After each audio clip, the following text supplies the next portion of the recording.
Hello friends, ఈ వీడియోలో boss baby movie second half ఎక్స్ప్లెనేషన్ని చూడబోతున్నాం.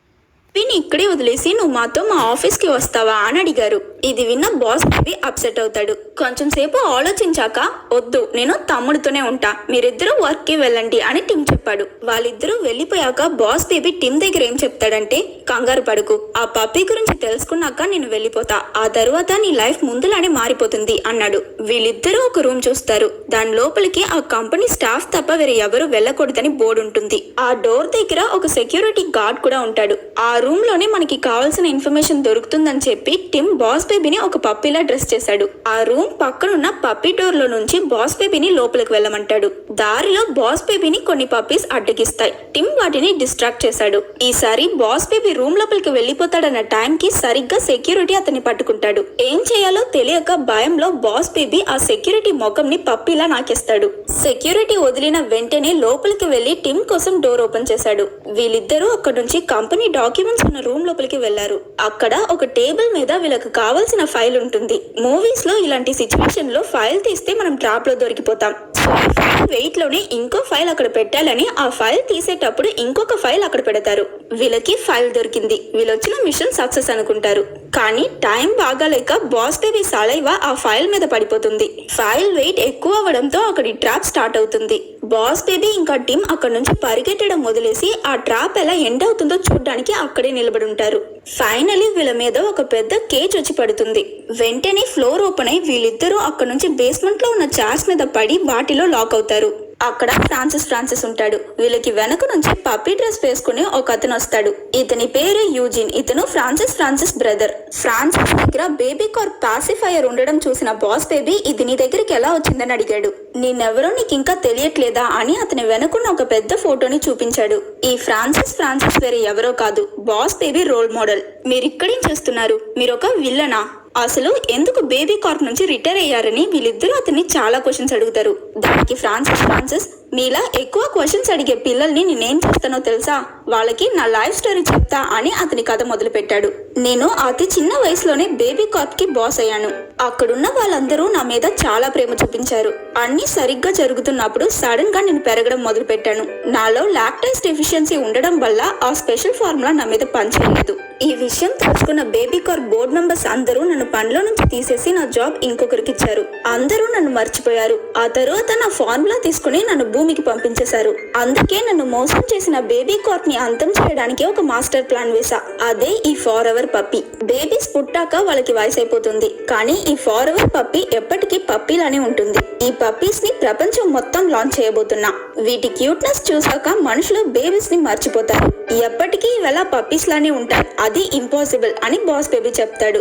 అది విన్న ఫ్రాన్సిస్ నవ్వుతూ, దానికి నేను నీకే థ్యాంక్స్ చెప్పాలి, ఎందుకంటే నా ప్లాన్ ఇంప్లిమెంట్ చేయడానికి కావాల్సిన ముఖ్యమైన ఐటమ్ ని మీరే తీసుకొచ్చారని చెప్పి బాస్ బేబీ సీక్రెట్ ఫార్ములాని తీసుకున్నాడు. బేబీ కార్ప్ ని డిస్ట్రాయ్ చేయడానికి నాకు హెల్ప్ చేసినందుకు థ్యాంక్స్ అని అన్నాడు. ఇక నన్ను ఎవ్వరూ ఆపలేరు. మీరిద్దరూ ఏదైనా ప్రాబ్లం చేయడానికి ముందు మీ పేరెంట్స్ నా చేతుల్లో ఉన్నారని మర్చిపోకండి. రేపు నాతో పాటు వాళ్ళని కూడా లాస్ వేగస్ పెట్ కన్వెన్షన్ కి తీసుకువెళ్ళబోతున్నా.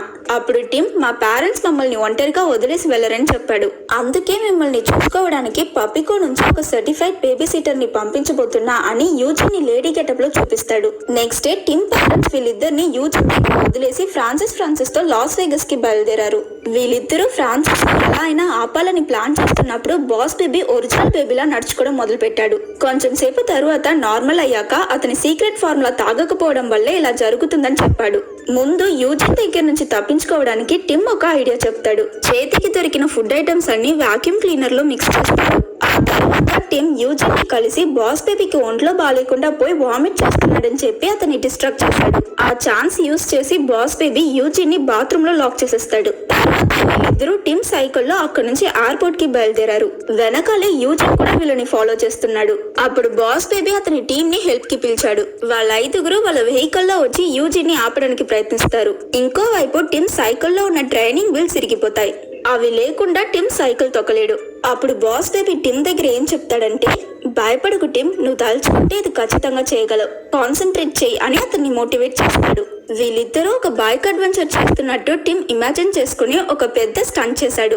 దాంతో వీళ్ళిద్దరూ యూజిన్ దగ్గర నుంచి తప్పించుకున్నారు. చూడు, ట్రైనింగ్ వీల్స్ లేకుండానే నువ్వు ఇంత దూరం సైకిల్ తొక్కుతూ వచ్చావు అని బాస్ బేబీ చెప్తున్నప్పుడు నువ్వు లేకపోతే నేను ఇది చేయలేకపోయేవాడిని అని టిమ్ చెప్పాడు. సో వీళ్ళిద్దరూ ఎయిర్పోర్ట్ కి వెళ్లి అక్కడున్న సెక్యూరిటీని దాటి వాళ్ళ పేరెంట్స్ ఉన్న చోటికి వెళ్తారు. దారిలో బాస్ బేబీ మళ్ళీ నార్మల్ పిల్లాడిలా నడుచుకుని అక్కడే కూర్చుండిపోతాడు. అది చూసిన టిమ్ తిరిగి వచ్చి బాస్ బేబీని సేవ్ చేశాడు. కొంచెం సేపులో బాస్ బేబీ మళ్ళీ నార్మల్ అయ్యాడు. వీళ్ళు రావడం చూసిన ఫ్రాన్సిస్ వెంటనే టెడ్ ఇంకా జానిస్ ని ప్లేన్ లోపలికి తీసుకువెళ్లి వాళ్ళు వీళ్ళని చూడకుండా చేస్తాడు. ప్లేన్ టేక్ ఆఫ్ అయిపోతుంది. నిన్ను కాపాడడానికి ట్రై చేయకపోయి ఉంటే నా పేరెంట్స్ ని కలిసి వాళ్ళని ఆపేసి ఉండేవాడిని. ఇదంతా నీ తప్పే అని బాస్ బేబీని టిమ్ తిడతాడు.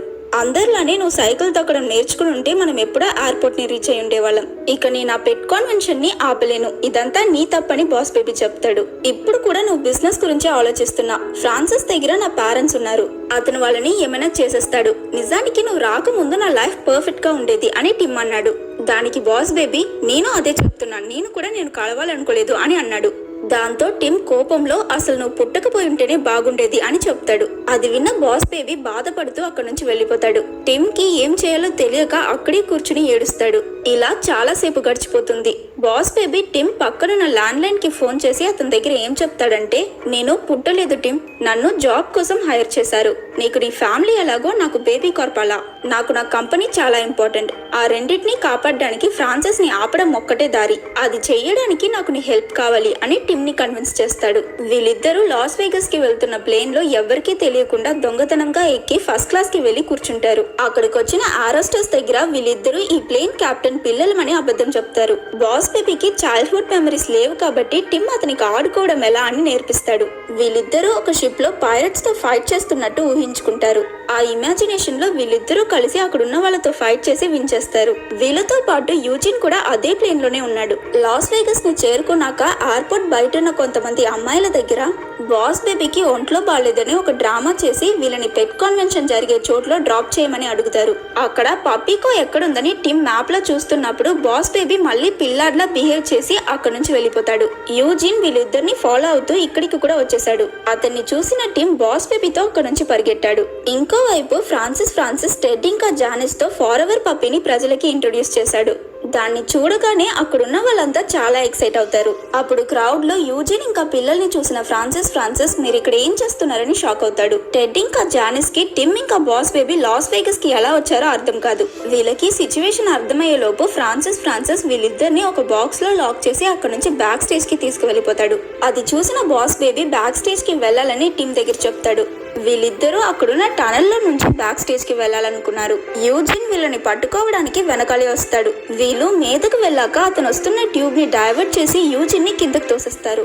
యూజిన్ పక్క బిల్డింగ్ లో ఉన్న క్యాట్ డిస్ప్లే బాక్స్ లో పడిపోతాడు. ఫ్రాన్సిస్ ఈ ఫార్ ఎవర్ పప్పీస్ అన్నిటికీ బాస్ బేబీ ఫార్ములా ఇచ్చి వాటిని ఒక పెద్ద రాకెట్ లో లోడ్ చేస్తున్నాడు. ఆ రాకెట్ కింద వీళ్ళ పేరెంట్స్ ఉన్న బాక్స్ ఉంటుంది. వీళ్ళిద్దరూ రాకెట్ దగ్గరికి వెళ్లాలనుకున్నప్పుడు ఫ్రాన్సిస్ అక్కడికి వచ్చి అది ఇంకో 2 minutes లో లాంచ్ అయ్యేలా టైమర్ సెట్ చేశాడు. బేబీ కార్ప్ నన్ను మోసం చేసింది. దానిపై నిన్న పగ తీర్చుకోవడం ఎవరూ ఆపలేరు. ఈ పప్పీస్ ని ప్రపంచం మొత్తం లాంచ్ చేయబోతున్నా అని చెప్పాడు. వీళ్ళు గొడవ పడుతున్నప్పుడు టిమ్ ఇంకా బాస్ బేబీ మీద నుంచి పడిపోయే సిచ్యువేషన్ వస్తుంది. ఆ సిచ్యువేషన్ లో బాస్ బేబీ టిమ్ అతనికి నేర్పించినట్టే ఈ సిచ్యువేషన్ ని ఒక అడ్వెంచర్ లా ఊహించుకున్నాడు. వీళ్ళిద్దరూ ఫ్రాన్సిస్ తో ఫైట్ చేసి అతన్ని మీద నుంచి కిందకు తోసేస్తారు. అతను కిందన్న ఫార్ములాలో పడిపోతాడు. టిమ్ 2 పప్పీస్ పట్టుకుని అక్కడ నుంచి జంప్ చేస్తాడు. వాటికున్న పారాషూట్ ఓపెన్ అయి వాళ్ళిద్దరూ సేఫ్ గా కిందకు ల్యాండ్ అవుతారు. ఆ బాక్స్ ఓపెన్ చేయడానికి ఎంత ట్రై చేసినా కుదరదు. అప్పుడు టిమ్ కి ఒక ఐడియా వచ్చింది. రాకెట్ లో ఉన్న పప్పీస్ ని ఓపెన్ చేయాలని చెప్పాడు. బాస్ బేబీ టిమ్ దగ్గర అతన్ని మీదకు విసిరమన్నాడు. ఎలాగో కష్టపడి అతను ఆ లాక్ ఓపెన్ చేసి పప్పీస్ ని రిలీజ్ చేస్తాడు. బాస్ బేబీ రాకెట్ నుంచి దిగకుండా ఇంకా అక్కడే ఉండడం చూసిన టిమ్ అక్కడికి వెళ్తాడు. టిమ్ అతన్ని కిందకి దిగమని అరవగానే బాస్ బేబీ భయపడి ఏడవడం మొదలు పెట్టాడు. టిమ్ అతన్ని ఓదార్చడానికి ట్రై చేసినా అది వర్కౌట్ అవ్వదు. రాకెట్ లాంచ్ అవ్వడానికి ఇంకా 20 సెకండ్సే ఉంది. ఏం చేయాలో తెలియక టిమ్ ఆలోచిస్తున్నప్పుడు సడన్ గా ఒక ఆలోచన వచ్చి వాళ్ళ ఫ్యామిలీ సాంగ్ ని బాస్ బేబీ కోసం పాడతాడు. ఆ పాట విన్నాక నవ్వుతూ బాస్ బేబీ అతని దగ్గరికి వచ్చేస్తాడు. టిమ్ వెంటనే అక్కడి నుంచి పరిగెట్టి వెళ్లి ఒక బోట్ వెనకాల దాగున్నాడు. ఆ రాకెట్ లాంచ్ అవుతుంది. లక్కీలీ వీళ్ళకేం కాదు. టిమ్ బాస్ బేబీకి ఆ ఫార్ములా ఇవ్వగానే అతను నార్మల్ అవుతాడు. ఏం జరిగింది, మనం గెలిచామా అని అడుగుతున్నప్పుడు మనం గెలిచామని టిమ్ నవ్వుతూ చెప్తాడు. అన్ని ప్రాబ్లమ్స్ సాల్వ్ అయిపోయాయి అని సంతోషపడుతున్నప్పుడు ఆ ఫార్ములాలో నుంచి ఫ్రాన్సిస్ బయటకు వచ్చి నా ప్లాన్ నాశనం చేసిన మిమ్మల్ని వదలనని అన్నాడు. ఇక్కడే ట్విస్ట్. ఫార్ములా తాగడం వల్ల ఫ్రాన్సిస్ ఇప్పుడు చిన్న పిల్లాడైపోయాడు. బాస్ బేబీ ఫ్రాన్సిస్ వీళ్ళిద్దరూ డ్యూయల్ చేయాలనుకున్నప్పుడు యూజిన్ వెనక నుంచి వచ్చి ఫ్రాన్సిస్ ని ఎత్తుకుని ఈసారి మేము ఇతన్ని సరిగ్గా పెంచుతాం అని ఫ్రాన్సిస్ ని తీసుకువెళ్లిపోయాడు. ఆ తరువాత వీళ్ళిద్దరూ వాళ్ళ పేరెంట్స్ ని రిలీజ్ చేస్తారు. వీళ్ళని చూసిన టెడ్ ఇంకా జానిస్ రిలాక్స్ అయి వి లవ్ యూ బోత్ అని చెప్తారు. మా ఇద్దరిని ప్రేమిస్తున్నారా అని టిమ్ అడుగుతాడు. దానికి జానిస్ నవ్వుతూ అవును చాలా ప్రేమిస్తున్నాం అని చెప్తుంది. అక్కడ కట్ చేస్తే నెక్స్ట్ సీన్ లో బాస్ బేబీ కార్ప్ కి వెళ్ళడానికి రెడీ అవుతాడు. అతని టీమ్ మెంబర్స్ కి గుడ్ బై చెప్పి టిమ్ దగ్గర అతనికి హెల్ప్ చేసినందుకు థ్యాంక్స్ చెప్పాడు. నువ్వు ఆశపడినట్టే నీకు ప్రమోషన్ దొరికింది, కంగ్రాట్స్ అని టిమ్ చెప్తాడు. నీకు కూడా కంగ్రాట్స్ టిమ్, నువ్వు అనుకున్నట్టే ఇక నీ లైఫ్ లో నేను ఉండను అని చెప్పి టిమ్ బొమ్మ ల్యామ్ ని అతనికి సరిచేసి ఇచ్చాడు. నువ్వు వెళ్ళిపోయాక నేను అమ్మా నాన్నకి ఏం చెప్తానో తెలియట్లేదు అని టిమ్ అంటున్నప్పుడు కంగారు పడకు, ఇలాంటి సిచ్యువేషన్స్ కోసం బేబీ కార్ప్ లో ప్రొసీజర్స్ ఉన్నాయి, నీ పేరెంట్స్ నన్ను మర్చిపోతారని చెప్పి అక్కడ నుంచి బయలుదేరాడు. టిమ్ ఇంట్లోపలికి వచ్చి చూస్తే బేబీ కార్ప్ నుంచి వచ్చిన టీం అతని పేరెంట్స్ మెమరీస్ నుంచి బాస్ బేబీని అరెస్ట్ చేస్తుంటారు. ఇంకొంతమంది ఆ ఇంట్లో ఉన్న బేబీ వస్తువులు ఫొటోస్ అన్నిటినీ డిస్పోజ్ చేస్తున్నారు. టిమ్ కి ఎందుకో ఏదో లోటుగా అనిపిస్తుంది. ఇంకోవైపు బాస్ బేబీని బేబీ కార్ప్ వాళ్ళు చాలా గ్రాండ్ గా వెల్కమ్ చేస్తారు. అతని ప్రమోషన్ ని ఒక పెద్ద పార్టీ ఇచ్చి సెలబ్రేట్ చేస్తారు. బాస్ బేబీకి అతని కార్నర్ ఆఫీస్ కూడా దొరుకుతుంది. కానీ అతనికి ఎందుకో సంతోషంగా అనిపించదు. టిమ్ బేబీ కార్ప్ వర్కర్స్ దగ్గర అతని మెమరీస్ అరెస్ట్ చేయొద్దని చెప్తాడు. అతని లైఫ్ ముందులానే మారిపోయింది. టెడ్ ఇంకా జానిస్ అతనిపై చాలా ప్రేమ చూపిస్తారు. ఒక రోజు బాస్ బేబీ యూజ్ చేసిన ఆ బీట్స్ చూసాక టిమ్ కి ఒక విషయం అర్థమైంది. వెంటనే ఇప్పుడు జనాలకి నువ్వు కావాలి.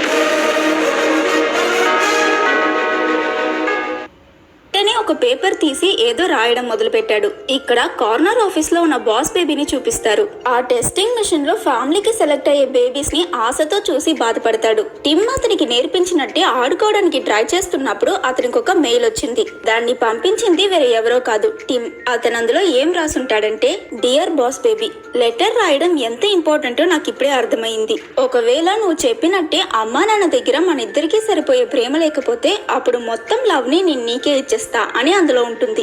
బాస్ బేబీ షాక్ అయి ఆ బాక్స్ తెరుస్తాడు. అందులో ఫుల్ గా బీట్స్ ఉంటాయి. అది చూసి సంతోషంలో నవ్వుతూ బయటికి పరిగెట్టొచ్చాడు. బ్యాక్గ్రౌండ్ లో టిమ్ వాయిస్ వినిపిస్తుంది. అతను ఆ లెటర్ లో ఇంకా ఏం చెప్పుంటాడంటే నేను నీకు ఒక జాబ్ ఆఫర్ చేస్తున్నా. ఈ జాబ్ కి సాలరీ ఉండదు, కానీ ప్రతిరోజు నువ్వు నిద్ర లెగిచాక నీతో నేనుంటా.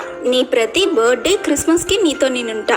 జీవితాంతం మనిద్దరం బ్రదర్స్ గా ఉంటాం అని చెప్పుంటాడు. బాస్ బేబీ కార్ప్ అతని జాబ్ అన్ని వదిలి టెస్టింగ్ మిషన్ లోకి వెళ్ళాడు. ఈసారి మిషన్ అతనికి కితకితలు చేసేటప్పుడు అతని పాదం చూపించి నవ్వి ఫ్యామిలీకి సెలెక్ట్ అయ్యాడు. టిమ్ నిద్ర లెగిచి విస్సీ దగ్గర అతను బాస్ బేబీని మిస్ అవుతున్నానని చెప్తాడు. అప్పుడు వీళ్ళింటి ముందు ఒక టాక్సీ వచ్చి ఆగింది. టిమ్ వెంటనే కిందకు వెళ్తాడు. అక్కడ అతని పేరెంట్స్ బాస్ బేబీని ఎత్తుకుని టిమ్ ఎవరొచ్చారో చూడు అని చెప్తున్నప్పుడు వాళ్ళని మధ్యలోనే ఆపి బ్రదర్ అని చెప్పి టిమ్ బాస్ బేబీని హక్ చేసుకున్నాడు.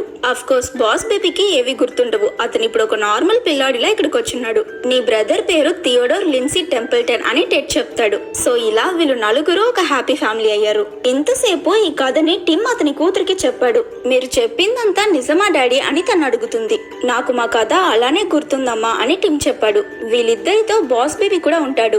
యాక్చువల్లీ వీళ్ళందరూ ఇప్పుడు హాస్పిటల్లో ఉన్నారు. టిమ్ కూతురికి ఒక బేబీ సిస్టర్ పుట్టింది కాబట్టి టిమ్ తనకి అతని స్టోరీ చెప్పాడు. తాను తన చెల్లెల్ని చూసి షాక్ అవుతుంది. ఎందుకంటే తాను కూడా ఒక బాస్ బేబీ. అండ్ అక్కడితో ఈ సినిమా ఎండ్ అయిపోయింది. ఒకవేళ మీకు ఎక్స్ప్లెనేషన్ నచ్చినట్టయితే లైక్ చేసి